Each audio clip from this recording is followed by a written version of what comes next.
Bonjour à tous, bienvenue dans cette série de 10 épisodes de podcast, Les pros savent, dédiés à un sujet très important si vous souhaitez lancer un projet entrepreneurial. Vous l'avez compris, nous allons parler de création d'entreprise. Dans les 10 épisodes de cette série, produite par Massif Pro, la communauté, vous allez comprendre les bases avant de vous lancer dans le grand bain de l'entrepreneuriat. Je suis Grégoire Charroyer, expert en création d'entreprise, et depuis 12 ans, j'accompagne les porteurs de projets à lancer leur activité.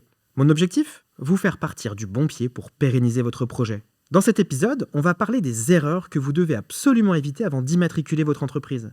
Parce qu'une immatriculation, c'est le point de départ officiel.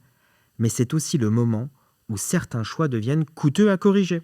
Donc je vous propose un tour d'horizon des erreurs fréquentes, celles que je vois le plus souvent sur le terrain, et qui font perdre du temps, de l'argent ou de la sérénité aux porteurs de projets. Première erreur. Choisir un statut par défaut. Micro-entreprise, entreprise individuelle, SASU, EURL. Il n'y a pas un meilleur statut universel, mais il y a un statut adapté à votre projet. Donc avant de choisir, posez-vous 4 questions.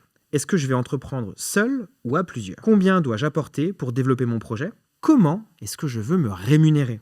Et quel volume d'activité ou chiffre d'affaires je vise à court terme ? Prenons un exemple concret. Si vous avez beaucoup de charges professionnelles à déduire, la micro-entreprise peut sembler simple, mais elle peut devenir pénalisante parce que vous ne déduisez pas vos dépenses réelles. A l'inverse, créer une société pour sembler plus professionnelle peut générer des obligations et des coûts de fonctionnement que votre activité ne justifie pas encore. Deuxième erreur, ne pas cadrer vos options fiscales dès le départ. Parce qu'une fois la forme juridique choisie, beaucoup se disent « ok, c'est réglé ». En réalité, le deuxième piège arrive juste après, le choix du régime fiscal. Le sujet n'est pas seulement combien je paie d'impôts, mais comment je suis imposé et quand. Voici les grandes règles. En micro-entreprise, je suis imposé à l'impôt sur le revenu avec un système d'abattement forfaitaire. En entreprise individuelle classique, je suis aussi imposé à l'impôt sur le revenu, mais basé sur mon bénéfice réel. L'EURL est également dans cette situation. Elle est imposée à l'impôt sur le revenu, mais peut opter pour l'impôt sur les sociétés à la création. La SASU, la SARL et la SAS sont par défaut imposées à l'impôt sur les sociétés. Mais elles peuvent opter pour l'impôt sur le revenu pendant les 5 premières années, si ces sociétés respectent certaines conditions. Alors pourquoi c'est important ? Parce qu'à l'impôt sur le revenu, vos bénéfices sont ajoutés à vos revenus personnels et taxés selon votre tranche d'imposition. À l'impôt sur les sociétés, c'est différent. C'est l'entreprise qui paye l'impôt directement sur ses bénéfices. Il existe un taux réduit à 15% jusqu'à 42 500 € de bénéfices. Et ensuite, le taux s'élève à 25%. Et vous ne payez de l'impôt personnel que ce que vous vous versez réellement. Mon conseil est simple. Avant l'immatriculation, faites une simulation de vos charges fiscales sur la première année avec les 2 régimes. Cela suffit souvent d'éviter un mauvais choix qui coûte cher par la suite. Et si vous hésitez, faites-vous accompagner par un expert comptable dès cette étape. Ensuite, troisième erreur, c'est négliger les assurances obligatoires ou indispensables. Et cette erreur est liée au risque de l'activité. Selon l'activité, certaines assurances sont imposées par la loi ou par des règles professionnelles. Par exemple, dans le bâtiment, la garantie décennale est obligatoire pour tous les professionnels du BTP, y compris les micro-entrepreneurs. Cette obligation est liée à la nature de l'activité et non au statut juridique. La loi exige également que l'entrepreneur fasse figurer clairement sur l'ensemble de ses devis et factures l'assurance professionnelle qu'il a souscrite, ainsi que la couverture géographique du contrat et les coordonnées de son assureur. Le défaut d'assurance décennale est sanctionné pénalement, à hauteur de 6 mois d'emprisonnement et 75 000 € d'amende. Et même quand ce n'est pas obligatoire, s'assurer peut être vital pour protéger votre trésorerie et vos clients. Ensuite, quatrième erreur. C'est lorsque l'objet social, donc l'activité de l'entreprise, est mal calibré ou qu'une activité réglementée est découverte trop tard. Parce qu'au cœur des statuts, il y a un point de vigilance, c'est l'objet social. L'objet social doit décrire vos activités principales. Trop étroit, vous vous empêchez d'évoluer. Trop vague, vous pouvez créer des incompréhensions, notamment avec des partenaires ou sur certaines obligations légales. Et surtout, vérifiez si votre activité est réglementée. Une activité réglementée est soumise à des conditions d'accès ou d'exercice.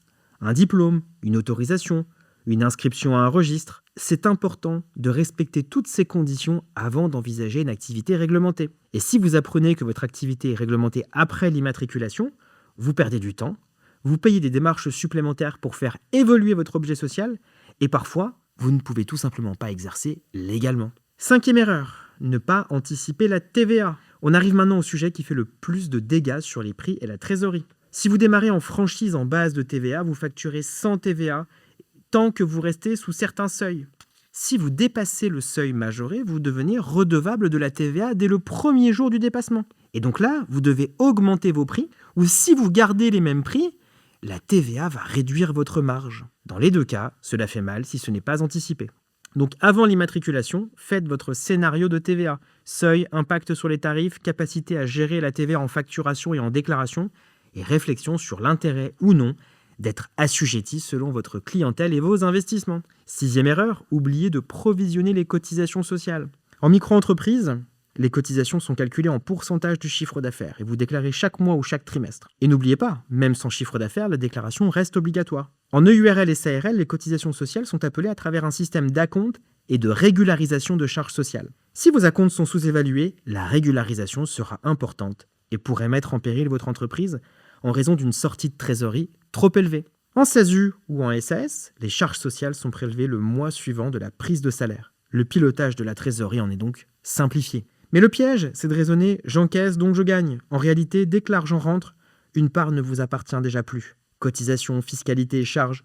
La bonne habitude, c'est de mettre de côté automatiquement un pourcentage de votre chiffre d'affaires dès les premiers encaissements. 7e erreur, c'est croire que l'immatriculation de votre société protège votre marque. Parce que, en effet, l'immatriculation vous donne un nom de société. C'est ce qu'on appelle la dénomination sociale. Mais la marque, c'est autre chose. C'est un signe qui protège votre activité commerciale sur des produits ou des services précis. Et le scénario classique, vous lancez un site internet, un logo, des cartes de visite, de la publicité, puis vous recevez un courrier vous demandant de changer de nom parce qu'une marque antérieure existe. Et là, vous payez 2 fois. Une fois pour créer et une fois pour tout refaire. Donc avant l'immatriculation, vérifiez la disponibilité de votre dénomination sociale, de votre nom de domaine, et vérifiez l'absence des marques similaires. Et si vous déposez une marque à l'INPI, retenez ce repère. Le dépôt électronique coûte 190 € pour une classe, puis 40 € par classe supplémentaire. Une marque déposée est protégée en France 10 ans à compter du dépôt. Et elle peut se renouveler. 8e erreur, dernière ligne droite, même avec le bon statut et un bon nom, un projet peut se retrouver bloqué pour une raison administrative. Depuis le 1er janvier 2023, les formalités d'immatriculation passent par le guichet unique sur le site de l'INPI. Un dossier, c'est une chaîne. Statut, justificatif de siège social, attestation de dépôt de capital, attestation d'annonce légale et différentes pièces spécifiques si l'activité est réglementée.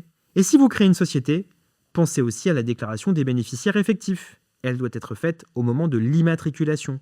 L'oublier, c'est risquer des allers-retours et des délais inutiles. Alors, nous arrivons au terme de cet épisode sur les erreurs à éviter avant l'immatriculation. Parce que avant d'immatriculer, votre objectif n'est pas de tout prévoir dans les moindres détails, mais de sécuriser l'essentiel. Et si vous faites déjà cela, vous partez avec un avantage énorme. Vous évitez des erreurs qui vous coûtent cher en temps et en argent et vous démarrez plus sereinement. Alors merci de votre écoute et bon lancement à toutes et à tous. À très vite pour un prochain épisode des Pros savent.